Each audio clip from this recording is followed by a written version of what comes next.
असम में चुनावी गहमी तेज हो गई है। अब कांग्रेस ने यहां 6 दलों का महागठबंधन बनाया है और कहा है कि बदरुद्दीन अजमल की AIUDF को इसमें शामिल कर लिया है।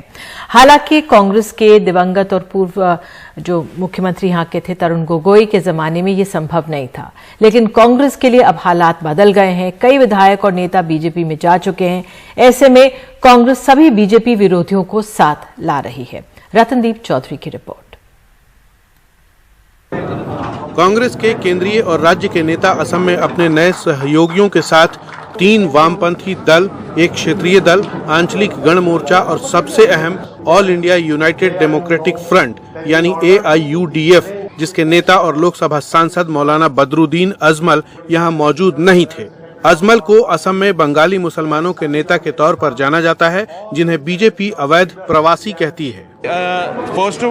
एक तरफ सोचने वाले दल चुनाव लड़ने के लिए एक साथ आए हैं, बाकी प्रक्रियाओं पर काम किया जाएगा और हमारा साझा घोषणा पत्र होगा। कोई भी दल किसी शर्त के साथ इसमें शामिल नहीं हुआ। गठबंधन अल्पसंख्यक वोटों के लिए नहीं है। पिछली बार कांग्रेस और AIUDF का गठबंधन नहीं हुआ तो विपक्ष के वोट बंटने थे, 27 सीटें हम हार गए। अब हम बीजेपी विरोधियों के वोटों को एक तरफ समेटने की कोशिश कर रहे हैं। कांग्रेस हाईकमान पहले भी अजमल के साथ गठबंधन करना चाहती थी, लेकिन तरुण गोगोई ने इसका विरोध किया था, क्योंकि अजमल के साथ आने से मूल असमिया वोटों के छिटकने का खतरा था। गोगोई के बाद अब कांग्रेस के पास इन चुनाव में कोई बड़ा चेहरा ही नहीं है। 126 सदस्यों की विधानसभा में पार्टी के सिर्फ 20 विधायक बचे हैं। कई बीजेपी चले गए हैं। असमिया और बंगाली वोट बैंक का बड़ा हिस्सा भी उसी की तरफ चला गया है। पहले कांग्रेस और AIUDF के बीच वोट बढ़ गए, जिससे बीजेपी को फायदा मिला।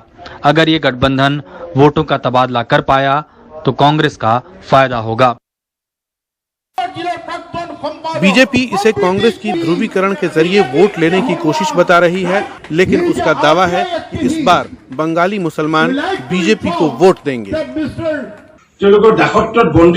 अल्पसंख्यक कांग्रेस या AIUDF के गुलाम नहीं हैं। जहां बीजेपी को मुसलमानों में पहले 5000 वोट भी नहीं मिलते थे, अब जानिया सीट के उपचुनाव में हमें 15000 वोट मिले हैं। प्रदेश कांग्रेस के कुछ नेताओं ने इस गठबंधन का विरोध किया है, लेकिन कांग्रेस ने ये दांव खेलने का इरादा कर लिया है। देखना है बाजी सीधी पड़ेगी या उल्टी। गुवाहाटी से रतनदीप चौधरी की रिपोर्ट, NDTV इंडिया।